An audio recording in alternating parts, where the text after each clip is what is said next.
Welcome to the We Rock DM podcast, where we make kick-ass stuff kick-ass with your hosts, Daniel Bissett, that's me, Trisha Olberg, that's she. As we delve into the world of digital marketing and all things web-related, it's time to make your kick-ass stuff even more kick-ass with the We Rock DM podcast.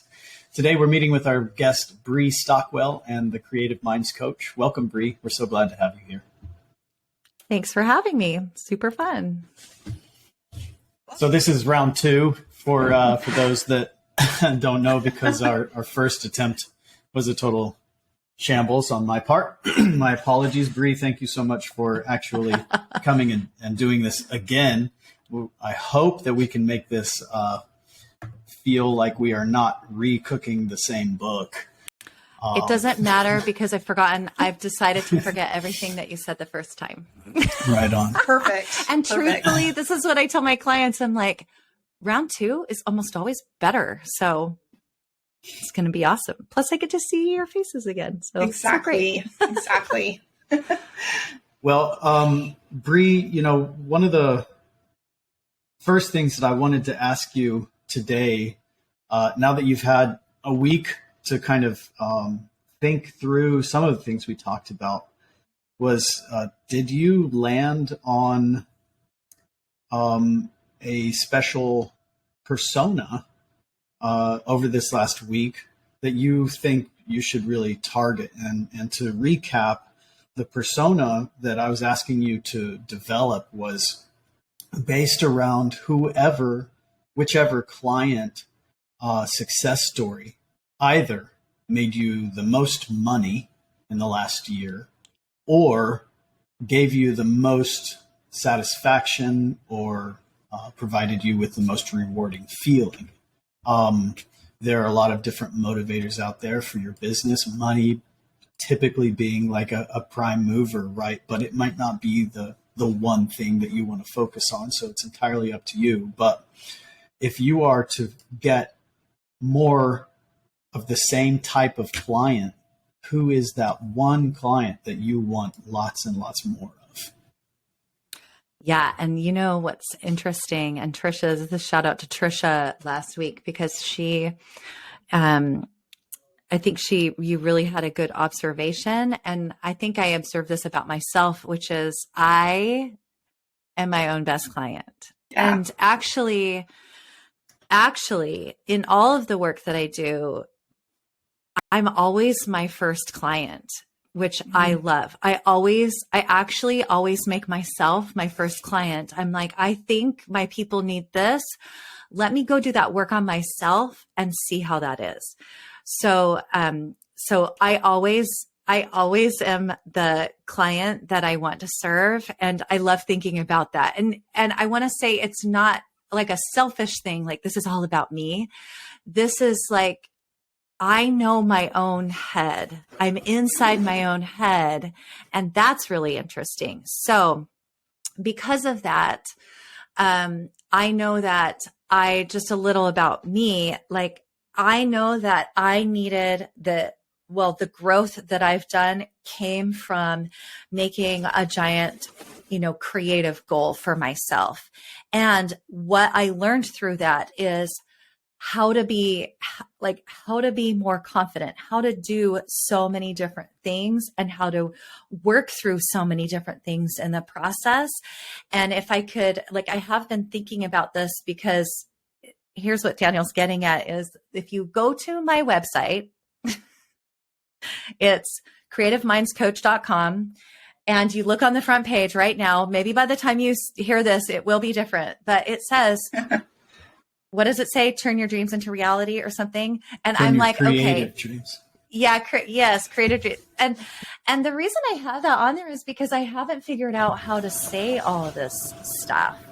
And right. I think the more I do this work, truthfully, the more we're in our businesses and the more we do the work and the more we get more clear, then we have these understandings. So I think this podcast conversation is super important for me right now, because I'm feeling the pull to change this. So when you guys are like, this is not clear, I'm like, yeah, and it feels that way to me now, but I'm not quite sure where I want to go. So I want to serve creatives who want more confidence And also I know how we do that is just by starting to do the things that are like a big project or some goal we're working towards. We don't need confidence to start it. We get confidence along the way. So all of that stuff I have to figure out how to package into something. Right. So- Into your marketing plan. Yes. So Brie, what's the TLDR about your company? The too long didn't read. And what I often try to get my clients to do when they summarize their business is pitch it to a 10-year-old in about 7 to 10 words.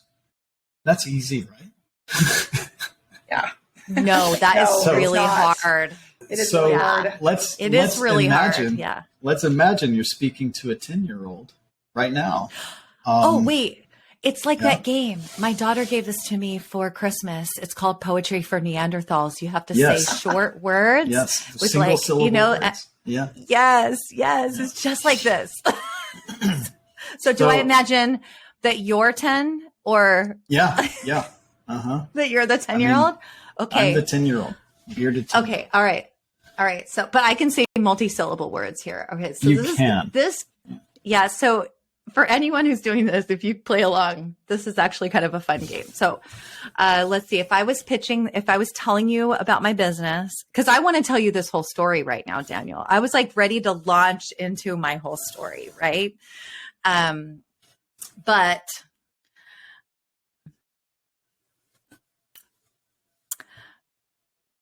I don't know quite yet. And I don't know if this is quite what I want to do, but hang on. What I want is, what I think my business is about now is help, or who I serve is I help, hang on. Gosh, this is really hard. It is really hard. Help creatives build confidence through goals. Something like that. That is so, Brie, I've been watching you go through this journey for a while, and I know you have been trying to figure out this thing for a while. Like, what is it exactly? How can I describe, just like Daniel said, to a 10-year-old, very short and precise, what is it that I do? And the thing that's interesting about your business is, there's lots of life coaching services out there, but you are specifically helping creatives. That's what makes you different, but that's also what confuses people. Because there's not a lot. I think you're the only person I know who does this, and it's a brilliant idea. I've been taking your course, so I've been listening to what you're teaching, and what you just said is exactly what you're doing in your course. I noticed that.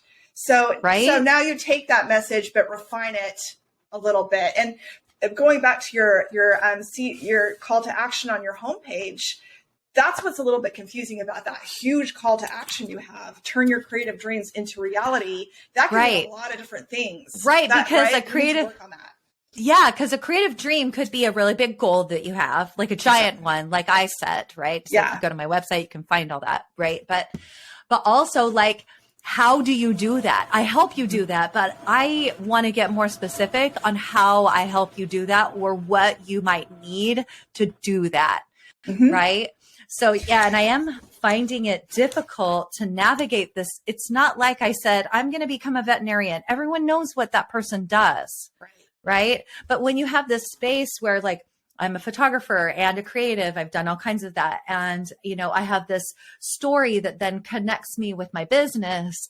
And then how do I merge these two together? Because when I'm talking to people, they're like, I don't understand what you do.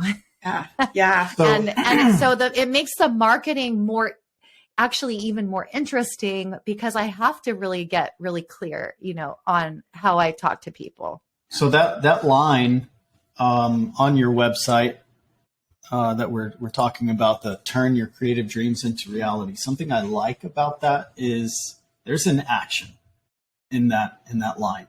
There's a verb, right? Turn. Sure. Yeah. Get it done. And I feel like you're speaking to somebody, and you're moving them forward. So if somebody is stuck and they land on your website, we want this first line to move us towards what it is that we're stuck with, right? Yeah. And so if you're aiming to help creatives build confidence through goals, as you said, that's wordy and muddy, and it's not speaking to me if I'm the creative. Now, you did a good job describing, right? But you need to now convert this into some kind of actionable item that resonates with me, the potential creative. So and I think I think that's my trouble, because this is how we do, like, this is kind of like what we do, but like, what is going to be the action? What's going to get you from that initial thing? Words that I'm taking away from this are confidence, creatives, goals, right? So what I might pitch would be something like, confidently achieve your creative goals today. Mm-hmm. Mm-hmm. Yes. And you know what, Brie? Confidence is the word I was thinking of also, based on what I see you teaching in your course. That is what you are teaching your students. The questions you're asking them what kind of blocks do you have to achieving your goals? What is it is making you feel like, you have a creative block? That's the questions I see you asking your students. So I think confidence is a really good word to focus on, like helping build confidence. The 6-week program that I have going on is all about confidence, but we want confidence. The reason we want confidence is because we think it will help us achieve something. So it's not just like, I want confidence, but I want confidence because I want to do something. Mm-hmm. And having confidence helps us feel better about getting there too.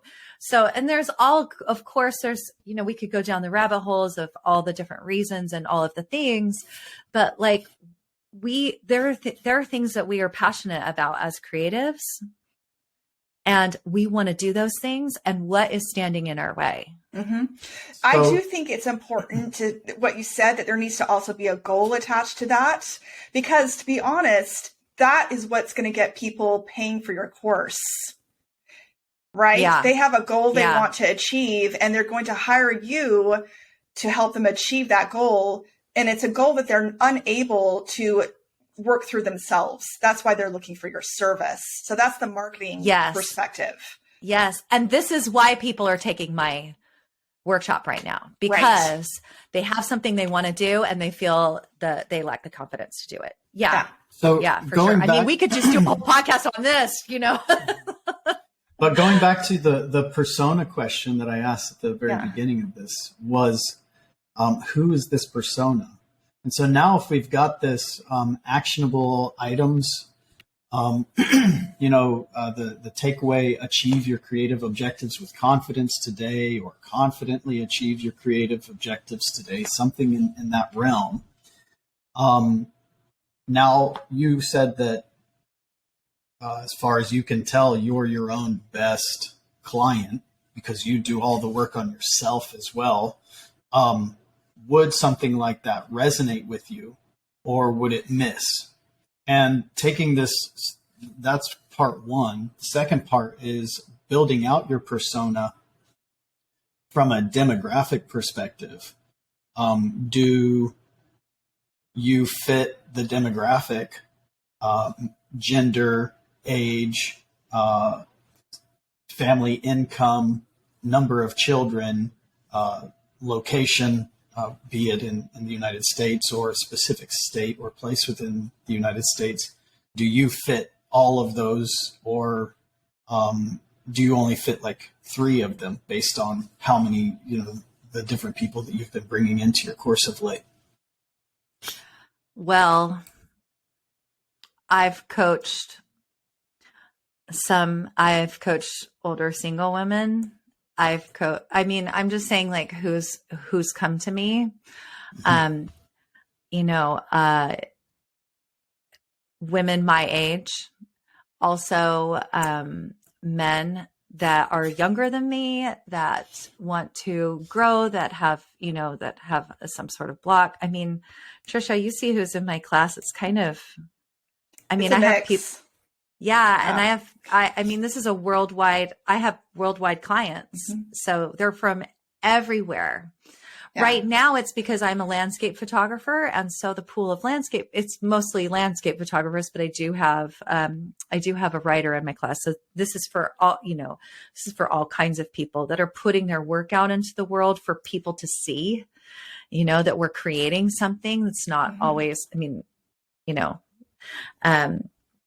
but let me answer your question is, I don't know if I'm thinking back to my past self, because back in 2019, I created this big, huge goal for myself that Trisha helped me with, actually, because we're friends, but which was super fun. It was fun. If I had to go backwards before I became a coach, when I made that, I don't know if I knew that I wanted confidence. Because I was like, how am I going to get there? I wasn't quite sure. I just knew I needed help. Mm-hmm. However, sometimes we make these goals and then we see the whole, like I'm in so much self-doubt. So this is what I'm thinking that then I want to speak to people about, because I remember getting coached about having so much self-doubt, my inadequacy and all of that. And I remember going to and getting help with this stuff. So I think this is something that I have to then want to parse out is what would have resonated with me when I was in that space, deciding that, oh my gosh, I'm in this space. That's exactly what I need to finish. I didn't know that I wanted confidence to actually finish, that is what was keeping me stuck. So that's part of my message is this might be what's keeping you stuck is your lack of confidence. Yeah. Yeah, that tracks really well. Someone who's sad doesn't necessarily know that they're sad. Right. And so someone who's lacking confidence might not necessarily know that they're lacking confidence, that's the blocker. And so we might not want to include the word confidence in that spot because that might not resonate. Instead, it could just However, but I do want to say when people have come to me, they're saying things like, I just lack the confidence. That's actually what they're saying. Right. And so yeah. And I don't want to say move out of self-doubt because I want you to move forward. I don't want you to think about your self-doubt. I want you to know that I can help you with your confidence part. Sure. Yeah, I don't know. It's interesting. It takes a lot of massaging and it's very difficult. Yes. I think that you're connecting this value prop or the initial call to action on the hero portion, above the fold of your website, to the poetry for Neanderthals is brilliant because while we do struggle to find the single syllable words to represent the thoughts that we have in our head, those are quick and easy to read. And while a 10-year-old definitely knows multisyllabic words, we're not really speaking to a 10-year-old. We're speaking to adults who need to process and digest within an instant. And that's why we try to make it so simple. So I love your idea of connecting it to poetry for Neanderthals. And I think that I'm going to start using that moving forward. You're welcome. It's only because I have the game here, but there's a fun little stick. There's a fun little stick so you can have someone next to you and they can hit you if you say more than one. So I'm just kidding. Once someone has come to your website. Well, hang on a second. So do I need to sit down? I think sometimes this is just sitting down too with yourself or with someone else. And parsing out, sitting and going, what's the word? What are the short words or the one words that are I was going to say my buzzwords, and just writing them all down and knowing that I need a call to action. I want to draw people into me and then and really chewing on those and seeing how those all fall into line, right? Like that, is that the work? Yeah, I mean, that's definitely part of the work. When we write articles, I can write a 3,000 word article relatively quickly. But when I try to write the title for that article, it's painful. It's very, very difficult. And so what I used to do when I had a lot more free time was I would try to write 20 different titles for the same article. And then I would read through each of those 20 different articles. Sometimes I would A/B test the titles to see which ones got the most clicks or what have you. 20 is a big number. It's really, really hard. But if you were to try and write 20 different headlines for that spot on your website, which is the prime real estate, it's the one place where people come and make that decision to stay or to go. It deserves the work. And 20 might not even be enough, but 20 at least will hopefully get you something that works really well, much better than what you've got currently, until you may decide to do the work again in a year or two and see what else you can come up with now that you've got more buzzwords to play with and what have you. The one thing I would recommend, though, is avoid jargon in that spot. You know, you want to speak very, very plainly and clearly. And the jargon is to be found deeper within your website and the internal pages and your content where you're getting hyper-focused on things. But it's to be avoided at all costs on the homepage, especially in that spot. So a buzzword, sure, but nothing that's jargon. And you know, that is such a great activity. I was thinking, write the story of my business and what I do, and then write all those titles. That could be really interesting. I think I'm going to do a blog post on it. Like, what is the story of my business? Why not have all of that in my, on my website?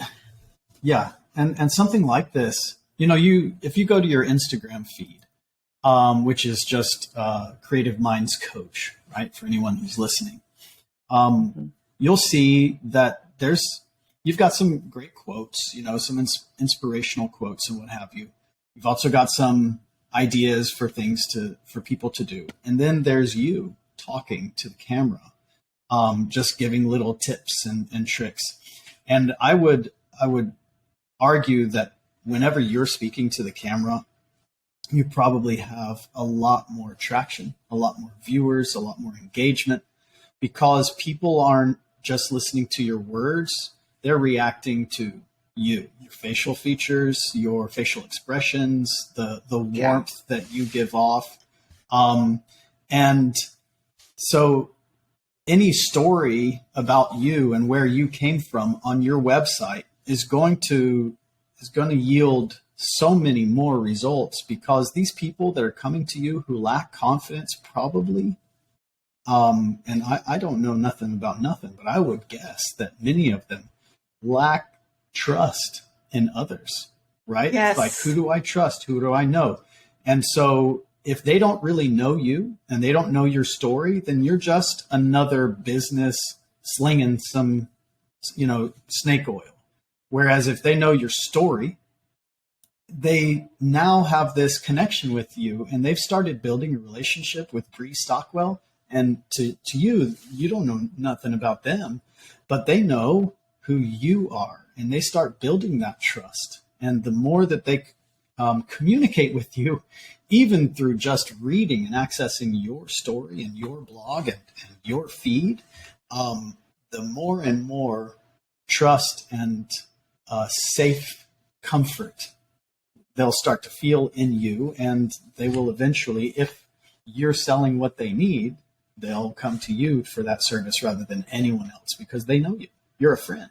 And I think What were you going to say, Trisha? I was going to say that is like a really good point, and one that I think that anybody in any type of coaching or counseling role needs to really portray in your marketing, that people do need to see you as a friend, as a trusted friend. That is very good advice. Makes sense. Yeah. And I think it's actually I've discovered over the past 6 months for myself that, you know, as even I build my own confidence, that I actually enjoy being on camera and I love making the connection. So all of that is like, that comes naturally to me.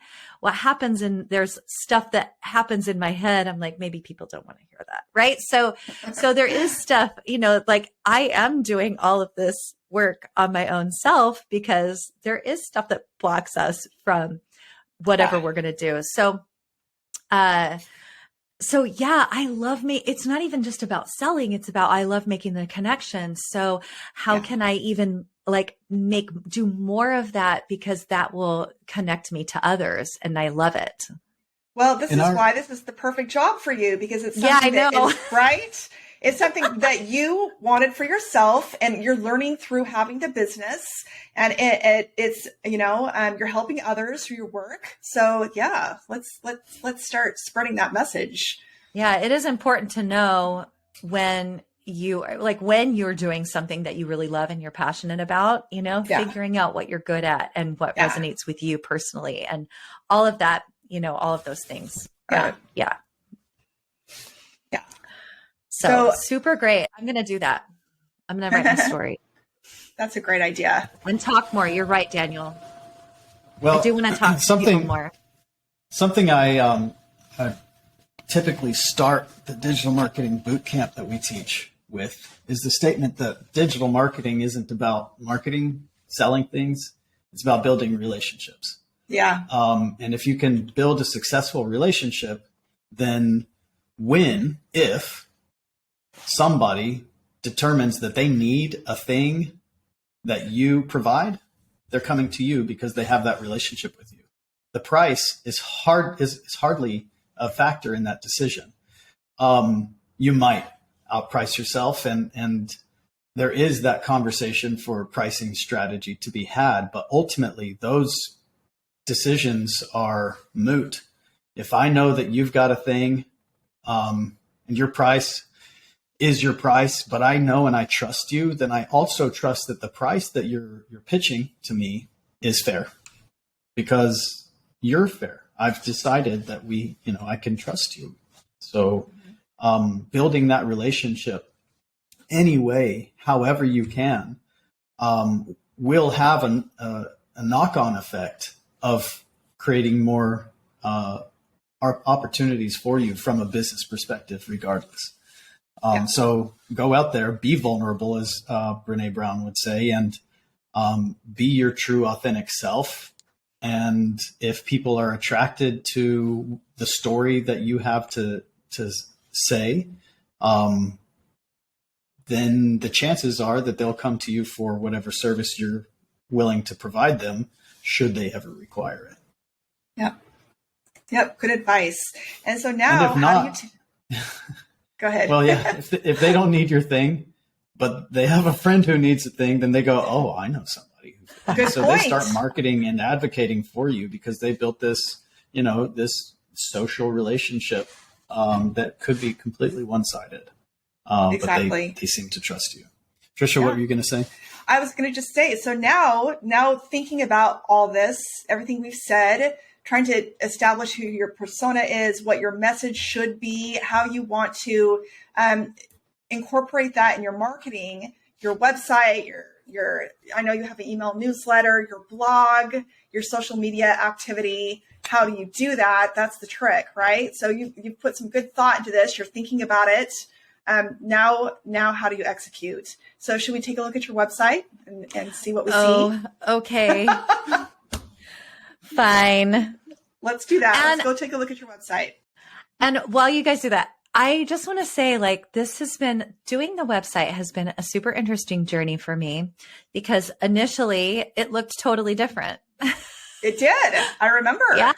And it was very dark. That's what I remember because you showed it to me. It had a lot of dark colors and I felt like that wasn't you. Like you were bringing light into people's lives. Let's make this like a very light and clean, bright website. So that was a good change. Yes. So I did a lot of work last summer to change a bunch of things and really just simplify and make things seem like, to me, they seem really clean and it feels organized. I know now there's some things I want to add and do, but I feel like there's some good bones there for me.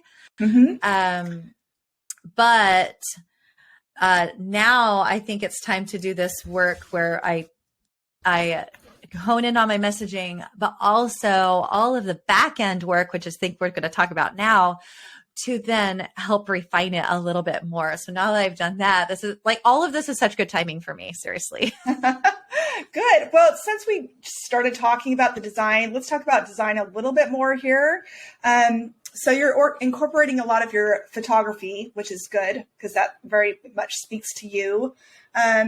There are some, we've talked about the CTA. We need to think about that.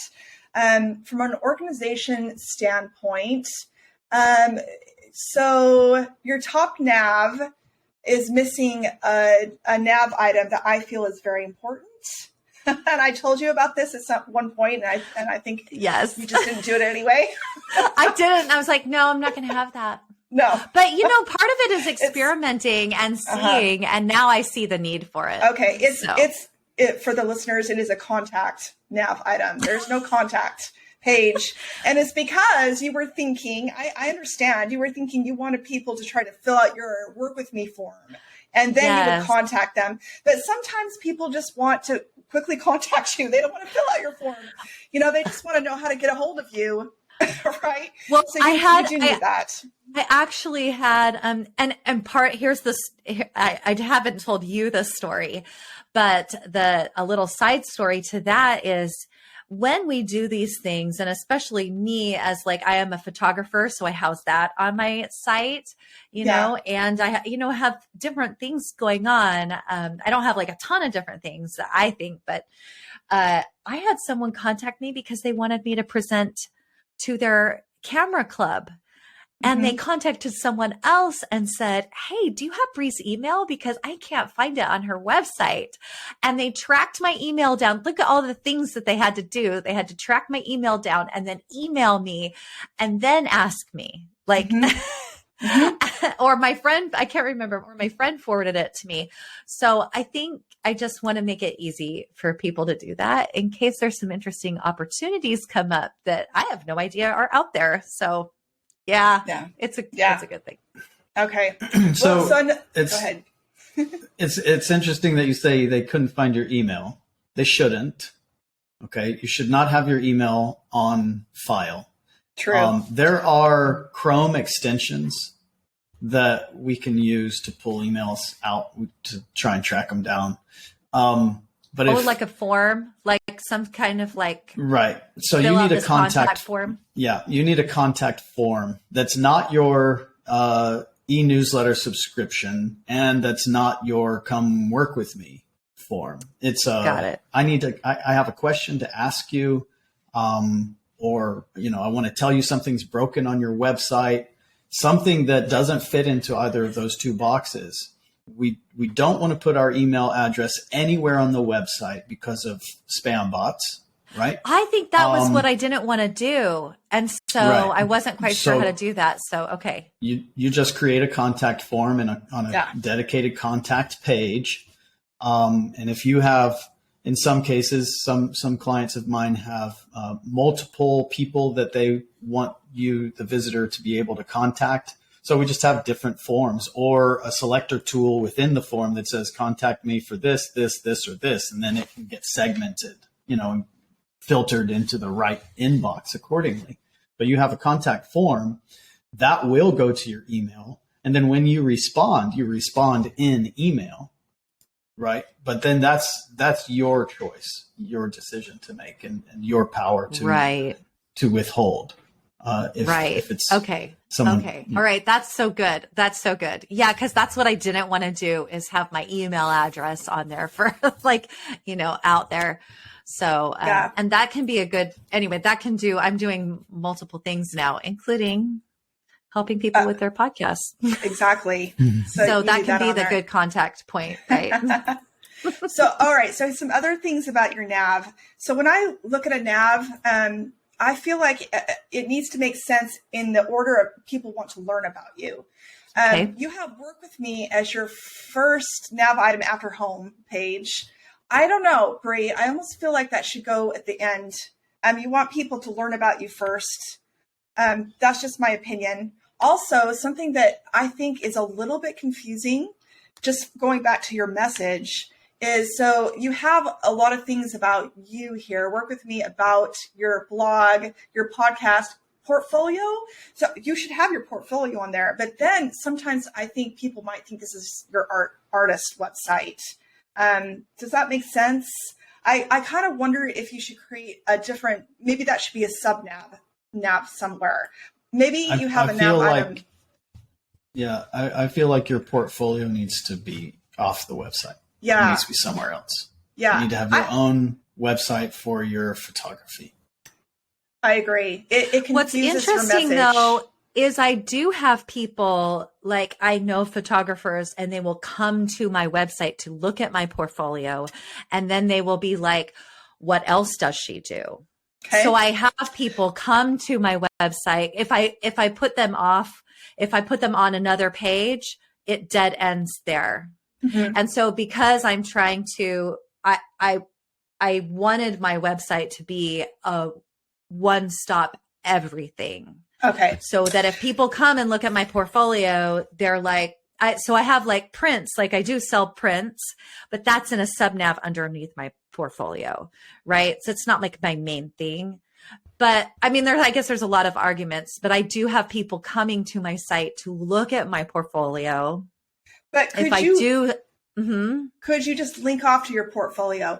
I don't know. Or maybe it's going to make it more hard to market you when you've got multiple things you're doing on one page, right? So, and I get that you're referencing each other, but I mean, truthfully, it is doing what I'm doing is I'm combining my coaching work and my creative work to do what I do. And I'm like, is that what my website is? I think this is just part of the conversation. Yeah. When you're hired as a photographer, and they sign a check over to you to pay you, who do they sign it over to? So,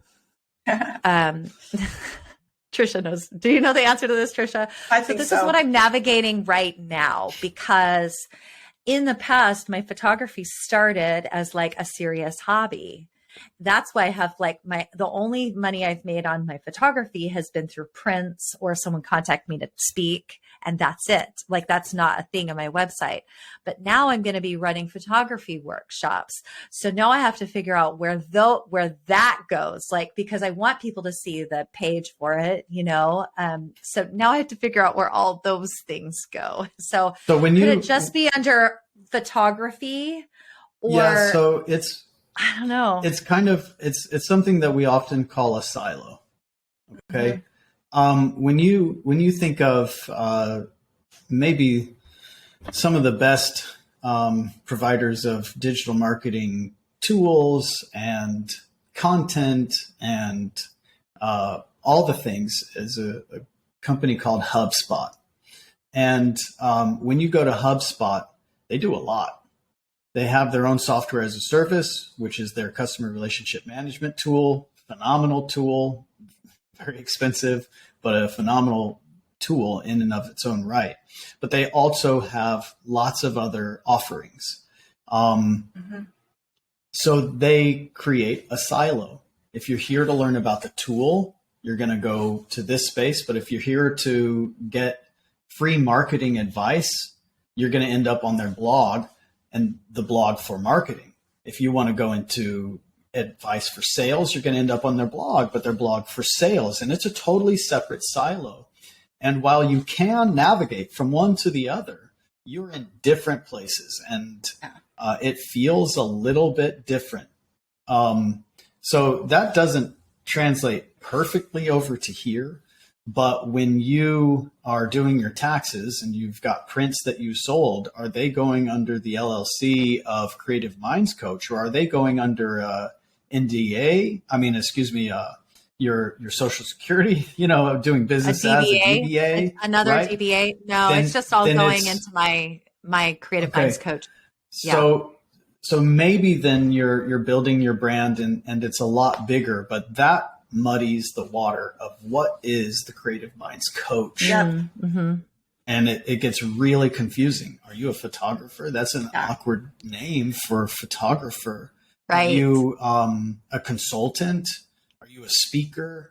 Are you a coach? What are you? And the name suggests coach. So anything else makes it really confusing. And the last thing you want to do is make somebody confused. Now, the people who are coming to your website are probably coming through referrals, right? They're coming through people who they've spoken to.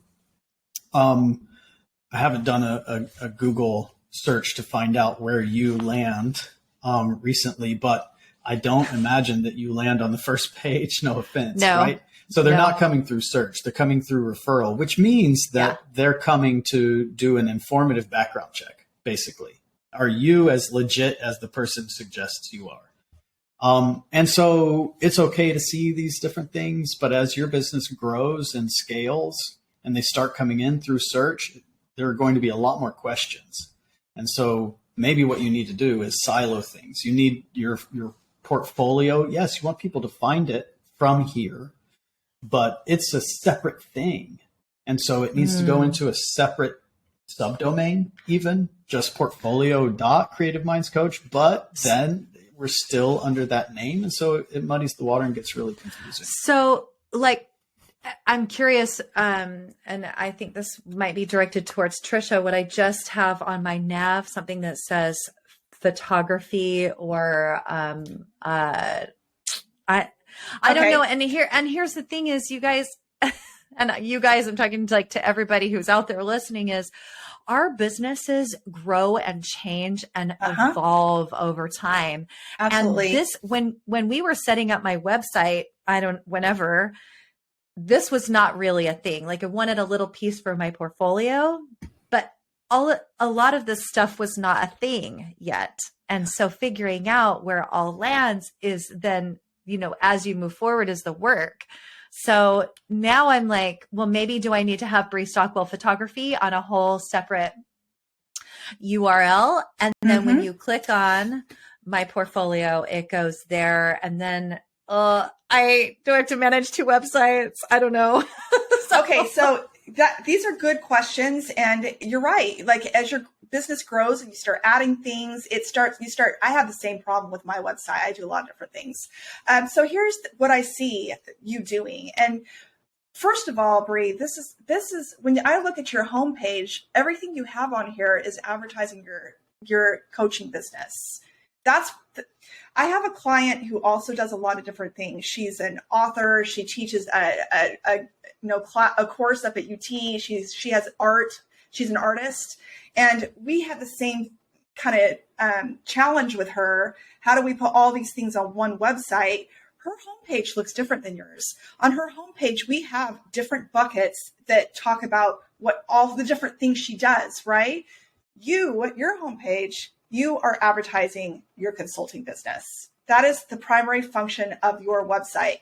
And by the way, we've already determined this client should have a separate art website, separate from what she's doing. That's coming. Well, and she also has, she sells her art too. So there should be places for, which I do too. So yeah. So Brie, what occurs to me is you're an artist. So portfolio works, right? That makes sense.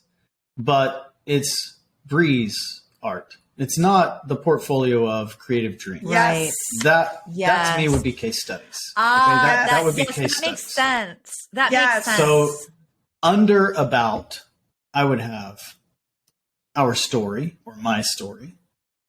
I would have our work or my work or my art or my photography or whatever. Yep. Because it's about you. And so then it's a natural segue to the other website, Stockwell Photography. And from over there, you would also need a link back over to Creative Minds Coach, but one that's a more natural kind of link, maybe in your About section. These are the things that I do alongside the photography. This is just my side hustle. And then this is my day job. And, over here, it navigates you back to this space. So they can see, oh, you're talented too. This is awesome. You can have a note. All of the images on this site, I shot them. You can put that somewhere. I'm super proud. So they can see that you're a creative artist yourself, and they can connect with you on another level. But this is your business, and that's your other business. And they need to be separate. And I think that's that.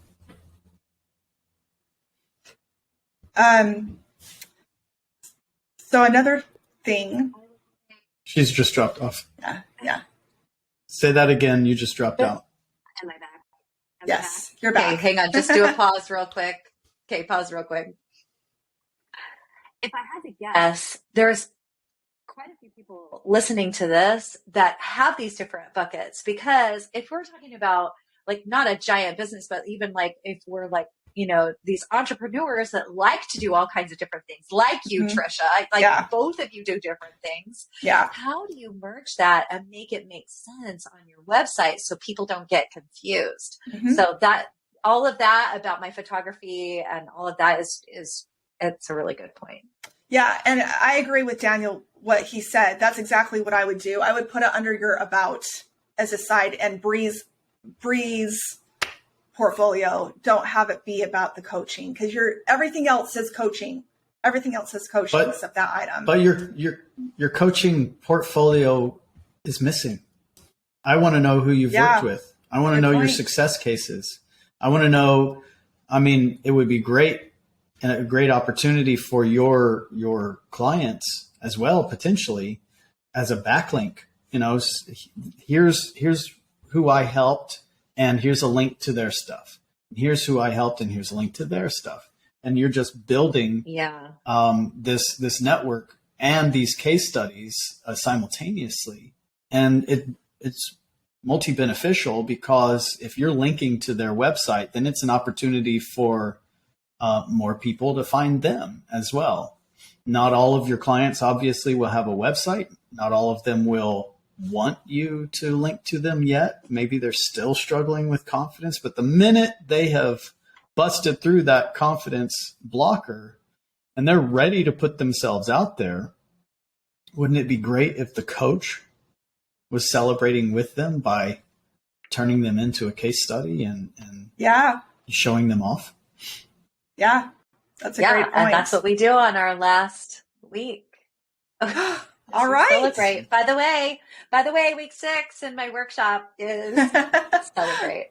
And there's many reasons to do it. So yes, I agree with that. So yeah. Okay, good. All right. All good points. Thank you. I have to point out one tiny thing. We won't spend a lot of time on it, but I know that you noticed you have this little hamburger 3-dot icon on the far right of your nav, and it doesn't need to be there, because all it's doing is opening up your social media nav. People expect that to be like an actual menu, and they're very likely not going to click it because you have all your nav items up there anyway. You don't need it. Get rid of it. Yeah. I actually left it because it's just part of the template, the theme. And I didn't know how to get rid of it. So anyway, We'll I might have to pay you to do that. Okay. I can help you with that. You have your social media icons in the footer, which is great. That's where a lot of people expect to find those. Yeah. That's all you need. That's all you need. Okay. So let's talk about technical. This is where Daniel can give you some good advice. I'm ready. All right. Lay it on me. Lighthouse score and all that good stuff. Daniel, what do you have to say about this? All right. Well, you guys, if you're not watching the video on this, he has his hand over his face. And truthfully, you guys, when you look at how my speeds and all that stuff, am I where is my website on par with some of the other ones that you've looked at that have not had like professional tweaking? Do you know what I'm saying? Like, I feel like I'm kind of average on that. Sure. From a performance perspective, your score is perhaps average. Yeah, it's not shocking. Your accessibility score is quite high. Your best practice score is in the green, so that's great. Your SEO score is green, so that's good. The SEO score is kind of misleading, in my opinion. Let me go back just a minute for anyone who's listening and not actually looking at watching this, and I'm not even sharing my screen at the moment. But when we are talking about performance indicators of somebody's website, we use a special tool. The tool is a inspection element within Chrome, and even Microsoft Edge uses this tool, even though it's built by Google. It's called the Lighthouse tool.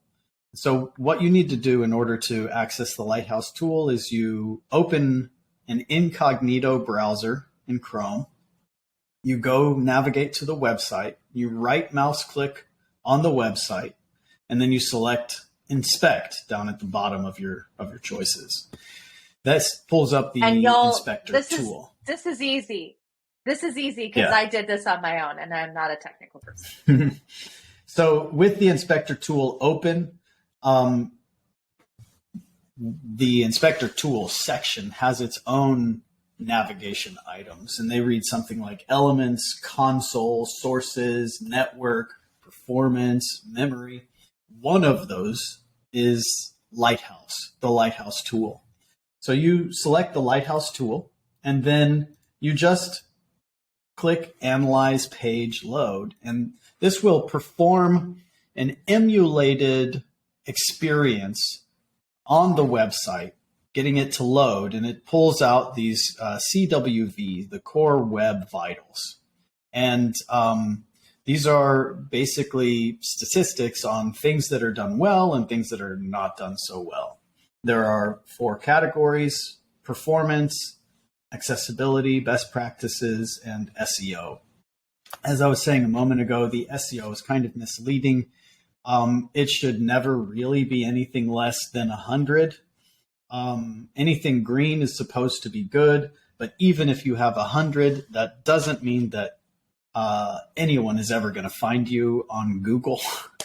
It just means that you've done the bare minimum standards in order to be found. Okay. That's probably unfair. I'm in green. Okay. Yeah. But you are in green. Right. But I'm not 100. The accessibility is really, really important for a group of individuals who, no pun intended, often get overlooked in the web space, and those are the visually impaired individuals. Accessibility also attends to more than just visual impairment, but that's a key factor. Your accessibility score should be nothing less than 100. Even when it's 100, it doesn't mean that a visually impaired person can access every aspect of your website, but at least you've done the best within the parameters that you have available, being a non-developer. Best practices, yeah, those are hard to get 100 sometimes. So 92, kudos. So all of the green, yeah, if you do one of these Lighthouse reports on, any random website that you find on the internet from page 5 in a Google search, for example, they're going to be terrible. Typically, they'll be yellow or red, like your performance is currently red. A 41, because this is an emulator, it's not using real world data. There hasn't been enough real world data for us to get that kind of granular information about how fast your page actually loads. So it runs it on an emulator to kind of pretend. And so these numbers change. And what I do for my clients is I usually run it 3, 4, 5 times, and I'll find the average score. However, the best score that you might run could be truly the standard, right? The average. It could be, because this is just an emulator. So the worst score as well could also be. So you try to find something that's reasonable. When I'm selling to a client, I'll probably take the lowest score because it's the easiest one to fix quickly. But a 41 really means that your page takes 10.5 seconds for it to load before people can start engaging with your website. And as you know, I already know. Yeah, that's a long time. We have, the attention span shorter than a goldfish these days. And so while that probably doesn't impact someone living in the city who has, Google Fiber or something like that, it won't take 10.5 seconds for your website to load. It'll load practically instantly because they have the best type of connection available. But someone living out in the Texas Hill Country who has patchy internet service, it could take them 10 to 20 seconds for this page to load. And that means they just never came, right? They just didn't do it. Even with a strong referral, people are not likely to stick around for more than 5 to 7 seconds, right? So these numbers really mean that whoever's coming to your website, well, sweet, they're dedicated. They're really interested because they waited this long ass time for your page to load, right? So that's good news. They're already sold. Clients. Yeah, we want more. We want more clients. That's the whole point, right? Right. Yes. Yeah. I need people to be able to find me. And tell me this. When your page, Chrome and when they detect that it takes so long for it to load, that does not give you the Google does not like that, right? Oh no, that will negatively impact your page load speed. Your search engine result page score. So page load speed, and it's particularly mobile. That's the key indicator for your search result. If you have bad performance in your CWVs, your core web vitals, then you get pushed lower and lower and lower down the search results. Now, that's not to say that it's the only factor. There are plenty of number one ranking websites that have terrible performance, but they also have 250,000 visitors a day going to their website, accessing their stuff, who clearly don't care that it takes these seconds to load. And they're clicking in deeper pages. They are not performing the same search or a similar search moments after leaving the website. So this tells Google that they found what they were looking for, right? So this is not the only factor. But when you're a nobody, and we don't have 250,000 people coming to our website every single day, then we better tick all of the boxes possible in order to try to compete, even to get on page 2 or 3. And so, yeah, your performance being a 41, while it's average, it just means you're average. You can be on page 5 results. Good luck with that.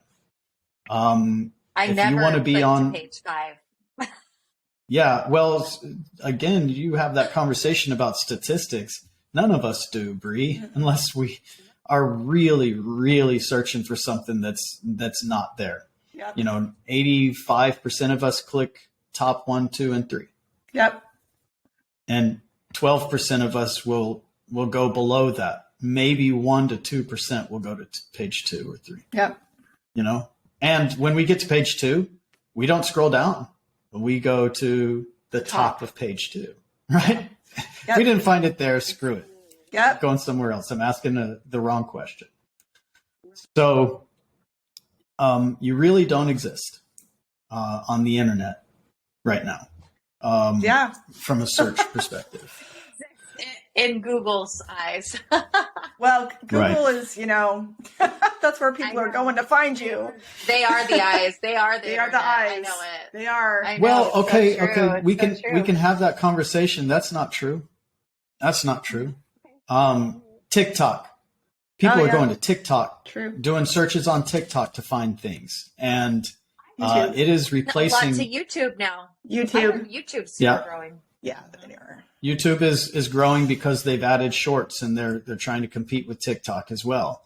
But YouTube is Google, so that does have an overlap effect. But if you're creating videos, shorts that can go onto YouTube and or TikTok, talking to people, about people, trying to help people. I had this conversation with someone. I was inspired to do this 2-minute video. Here's what happened. Here's the background. Here's what I advised. If you fit into that category, maybe this little piece of advice will help you. Let me know in the comments. People will start finding to be discovered that aren't your website, but a website can be. That's right. Well, no. That aren't Google search. Your website is still, you're going to send them to your website in your bio, right?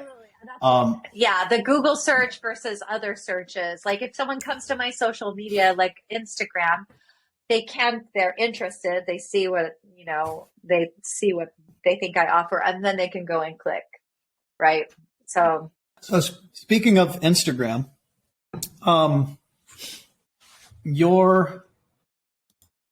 can I be a little critical? Do you mind? Well, I'm going to revamp it, but I did just have an Instagram review. So FYI. Oh, you did? Okay. Well, what were the findings of your Instagram review? Well, I need to change that, turn the creative dreams into reality. I need to hone in on my bio.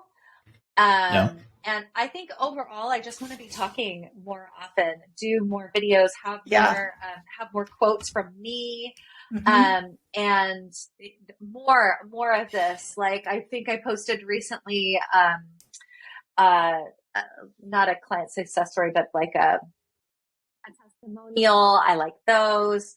Just more of that. You know what I mean?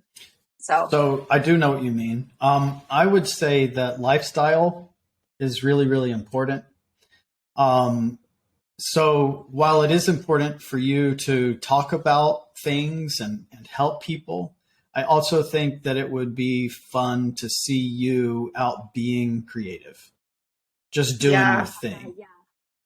Not posting those. I'm going to be posting more of that in my stories. Okay. Put it in your feed too, though. In your grid. Okay. Yeah. All right. Mm-hmm. Yeah. But Trisha, I'm thinking about something, so I'll message you, Trisha. Okay. I'm debating on something.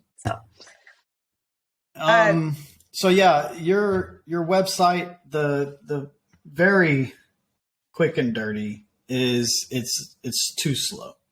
You want to take whatever steps you can take. Not having access to the back end, I can't tell without doing some heavy lift how heavy your images are. How we could compress them. I would imagine that there's a little bit of work that can be done, but that's probably not your heavy lift. The heavy lift is maybe who's your hosting service provider. And ultimately, what theme are you using in WordPress? Because your theme is probably creating a lot of bloat. If you've got one of these bigger themes, Hello Elementor or Divi or what have you. It's a Genesis theme. Okay, then it's probably full of stuff that you're not using. But it still gets called. It still gets delivered. And all of that is a time sap. on the speed at which your page can load. So if you want to really enhance your performance, you should probably consider using a lightweight theme without a page builder. And then you can probably get some things to go faster. I like that. Some things. It's very hard to achieve a perfect Lighthouse score with themes that are kind of pre-built without building something from scratch. Because it does add a lot of extra stuff in there you don't need, bells and whistles that weigh it down. So really it's just about what can you do to improve it a little bit. Even your Google Tag Manager, if you were to find another way to connect your Google Analytics to your back end and kill the Google Tag Manager, you'll get some points back. If you are using LinkedIn Pixel and Twitter Pixel and Facebook Pixel, and you're using Google Tag Manager to manage those pixels and add them for you, then that tag manager is showing itself to be a drain. So even just finding a solution to inject those pixels into the header or the footer, depending of every page on your site without using the Google Tag Manager, I think that will get you a few points. You guys need to do a blog post on that so I can read about it. Do an article about that so I can read about that. We'll do that. You're also not using next gen images. Excuse me. Instead of using JPEGs or PNGs, you could convert those to a WebP format, and those are much smaller and load faster. Okay. Are you on SiteGround? Who's your host? Yeah. Yeah. Okay. So you can use the SiteGround tool for that. Yeah. I'm wondering. And the one. Go ahead. Sorry. The one accessibility thing. They were just scrolling through like all of the different things. So when you you can click on each thing and it can itemize what might be your biggest problem, right? So, under the accessibility score in your Lighthouse result, it says links do not have a discernible name, and heading elements are not in sequentially descending order. These two issues are very easy to fix, so they should be, and then you'll have 100 for the accessibility. So you can click on many of these items that get pulled up, and it'll take you directly to that within the code. So links do not have a discernible name. You click it and it takes you to an item which has no name, and inside it, it has some kind of icon. It takes you to the shopping cart, but there is no shopping cart on your homepage that I can find, right? So that's being injected somewhere. Maybe was it in the footer? Maybe. I think it might be embedded because when someone puts something from a print, like they want to purchase a print, then the shopping cart then appears in the nav bar. So that might just always be hovering there waiting for someone to activate it. Does that make sense? So maybe that's another reason to take my photography to another link that's off that site. Okay, so speaking of that, Brie, I'm in your portfolio right now because I wondered how big these portfolio images are in your gallery. And this is what I saw. I opened it up and the image went in like this. It just like struggling to load, and I'm on a very fast internet connection. So if I'm having a hard time getting to load, they're big. So now I need to figure out, what's like, because I want some great image quality to pull up because I want people to see that. But also, what's the fine line that I can have the least amount, the most compression with the best, without compromising a lot of the image quality, right? Because it is photography. Yes, and this is totally a challenge with artists. I was just talking about this in our course last night, our WordPress course. Yeah, when you're an artist, you want your images to look better than the average person. You care about that because of the detail. However, I care about it. I get it. However, I can already tell that you don't need to have them as big as they are. So it really is about going to Photoshop. I know you know how to use Photoshop. And just playing with it, Brie. Play with that slider, the image quality slider for JPEGs. See how low you can get it without losing too much quality. And also pay attention to your file size. Like I have a feeling that they are, the file. This is 17. This is 17 megabytes. Yeah. This one. It's too big. Way too big. That is too big. So she pulled up one of my images, one of my fine art images. And yeah, for sure. So I use Lightroom, and when I export it, I can export it in a different file format that will give me good quality without, I can play with that. 17 megabytes is way too big. It only needs to be like less than 2. Well, look, Brie, it doesn't even need to be 2. 200 The KB. rendered size on your web page is 710 by 887 pixels. That's as big as it is on my screen. The original is 4800 and change. So if you want to make it, 1200, that's going to make a significant impact in that 17 megs. And then you reduce the quality down to in Photoshop down to a 4 maybe, and now we're talking like 250, 300 kilobytes. It'll be beautiful. That's a significant difference. Yeah. Huge. Yeah. It'll still be beautiful. Yeah. I'm looking at the physical size, like the space, and it looks like that this space, I bet you could go 800 pixels wide, and that would be enough. That's my guess. Start there.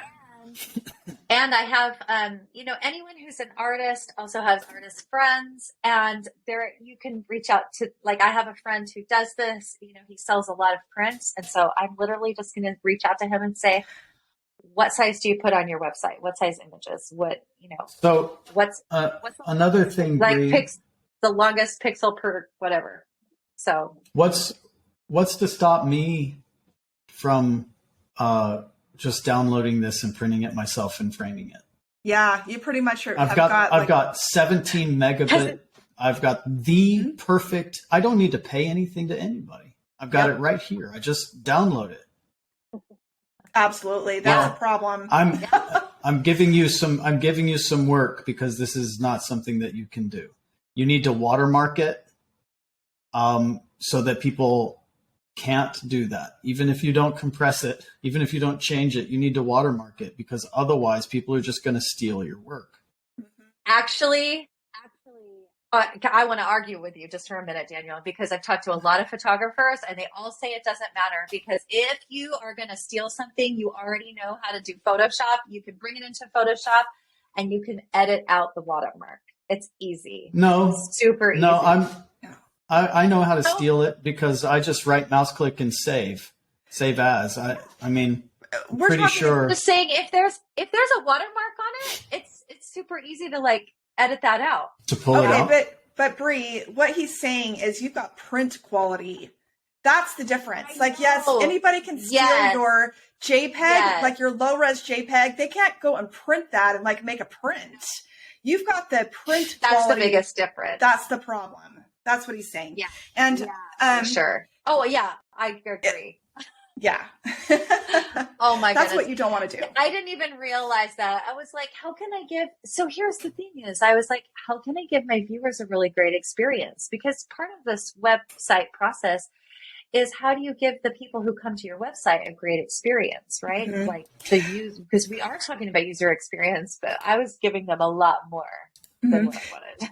back to what you were saying, maybe you should put your portfolio on a separate website. That's not a bad idea, Brie. I mean, you are going to be weighing down this site with those images, even when you compress them.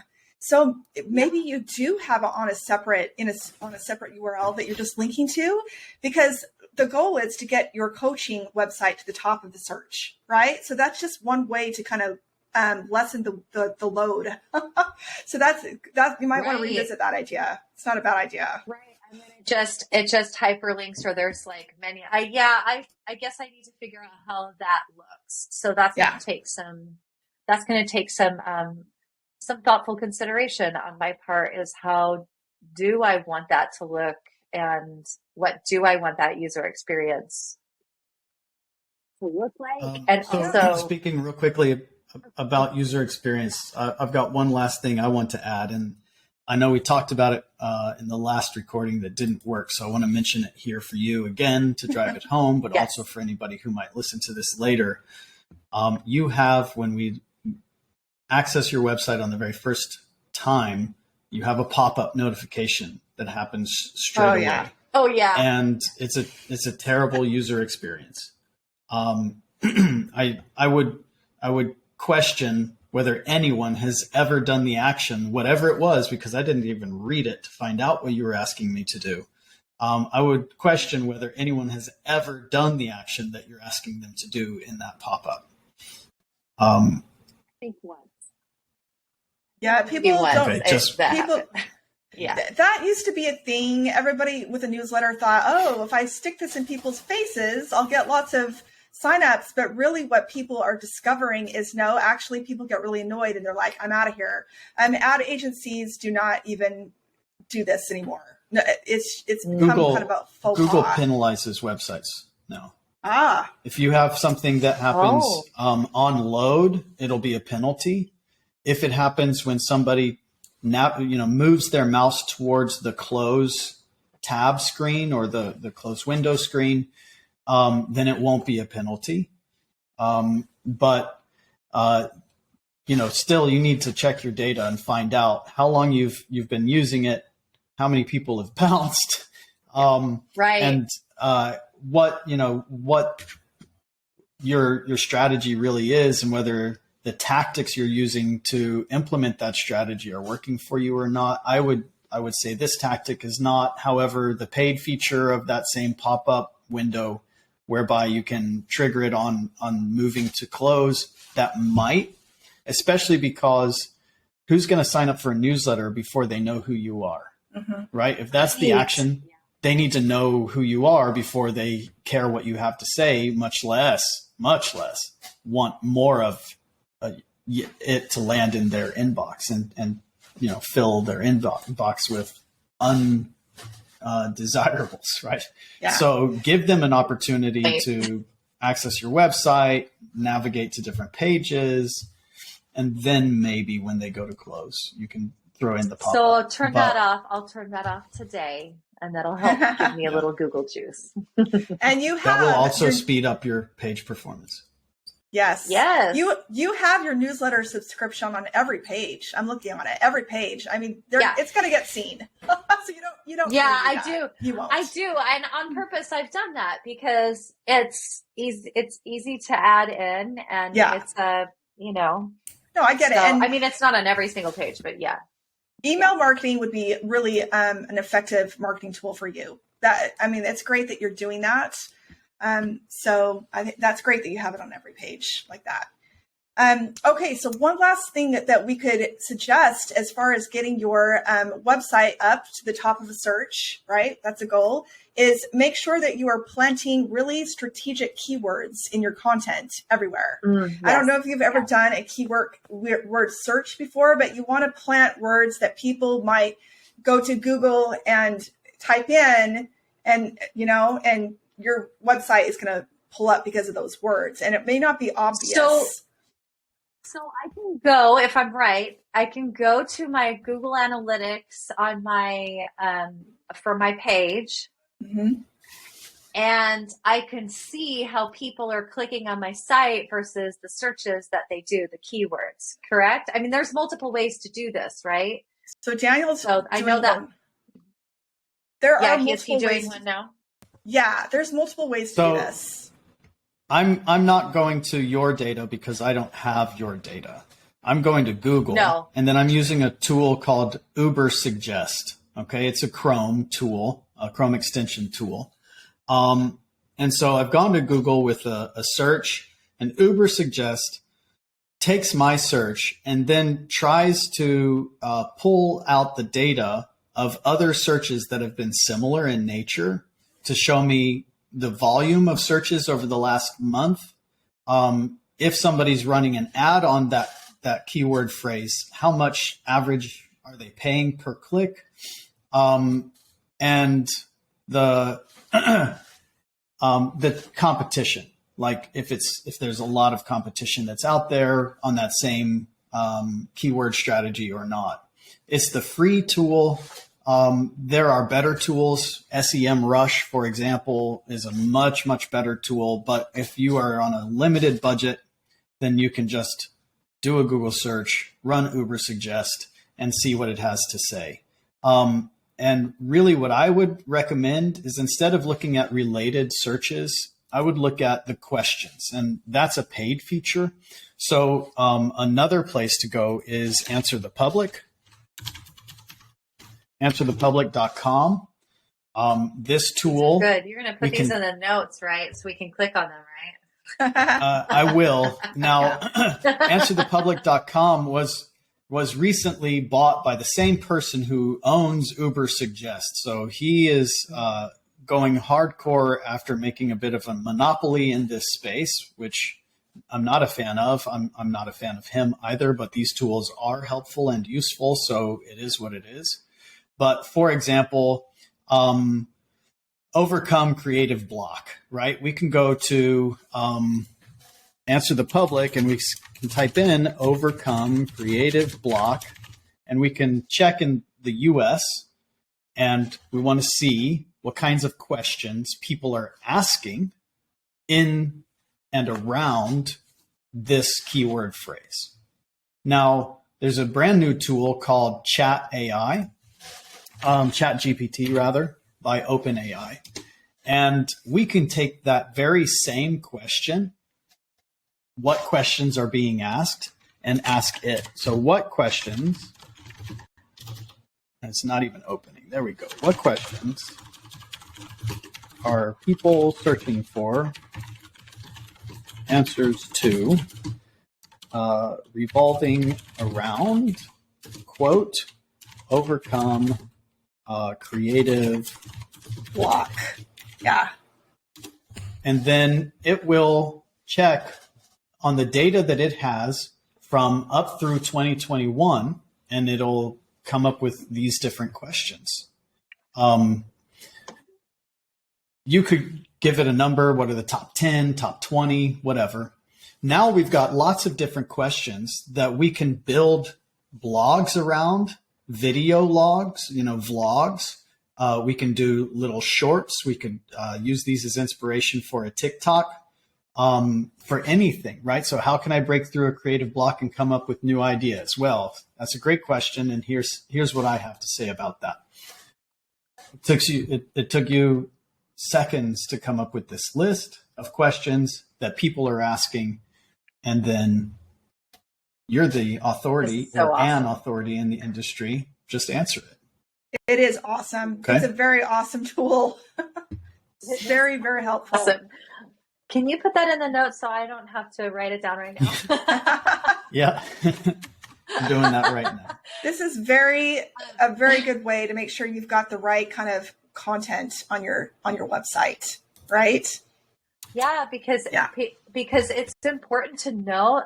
And what's so fascinating about this is, like 10 years ago, if you're building a business, you don't know what questions people are asking unless you just start chatting with people. I mean, look, I think it's really important to talk to your people. Whatever we're doing, that is partly what we're talking about, is you want to talk to your people. You want to find out what they're having a hard time with and how you can solve that, right? But having this like little hack to see what questions are people actually asking And then you just know, so there is the human component, but also just being able to answer these. So huge. Yeah. That's now huge. So do that research and then go write a blog post addressing one of those discoveries that you find, right? And you just keep building that content and keep blogging and adding things. Here's what I would recommend. I just want to talk to people. Well, you take one of these questions that resonates with you, that you have something to say, and you go and you do a video, kind of like a little interview, but it's a long video. You might talk for 15 minutes on this subject, 10 minutes, maybe just 5. Then you take that transcript from that video and you convert it into a blog. All right. And you might want to reword, clean up, check some of the keywords and use some synonyms if you feel like you overused a particular word. And you can, by the way, go to ChatGPT and ask it some synonyms for this word and it'll pump them out for you. And so now you've got content on your website. It's supported with an embedded video from YouTube. The YouTube video links to your website, to that page where you've got the transcript and what have you. Then you go and do a TikTok or a reel or a YouTube short or all of them.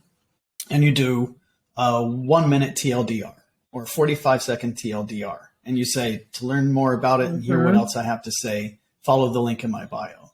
And that points back to the full video and the transcript on your website. And Bob's your uncle.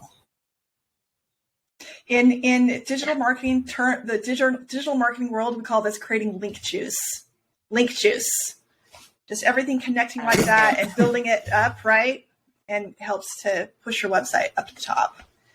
Well, and here's the other thing for me as a small business owner, or I'm a solopreneur, right? Is I want to be able to say the things that I'm an expert at, but also I want bang for my time, right? My time is important to me because I don't want to spend all my time marketing. I want to spend time coaching, right? I want to spend time doing the things and growing your business and getting paid. Yeah. Getting paid is a good thing. Yeah, it is for sure. And so taking one thing that you create and making it into multiple things and having some creative ideas on how to do that is super huge, right? Yeah. So that's like, once I fix some of my like SEO, like there's so many moving parts to all this marketing. And it's just so interesting. I have some really great ideas. Good. Well, you know what, Brie, you have a really awesome idea here. That this business is a very cool idea that I have not seen, and you need to get the word out. That's what we want to see you do. Do. Yeah. And I wouldn't wait on getting the website fixed before I started building the content, because the fix of the website is not going to impact. They're mutually exclusive. So you can do them simultaneously and you can squirrel and go up to this thing and then get distracted and go to that other thing. And that's perfect. I like doing it. So one question we have for you is, thank you for doing this podcast with us, but is there anything that you want to say or you would like our listeners to do after listening to this podcast with Brie Stockwell from the Creative Minds Coach? All right. Well, if you want to know more about what a creative mindset and confidence coach does, then you can go to my website. But also, I want to invite you to do 2 things. One is, first, sign up for and join my creative circle. This is what I call my email newsletter.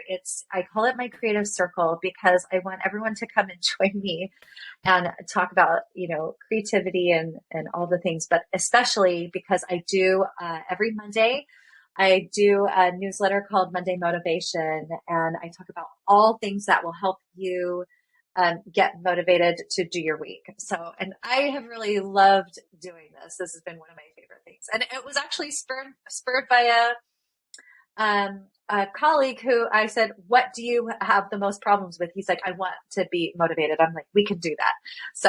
So anyway, so come join me for my Monday Motivation. And if you want to see, I'm right now doing, I have a wait list going for my April creative confidence workshop. It's 6 weeks. Trisha's joined me. It's really so much.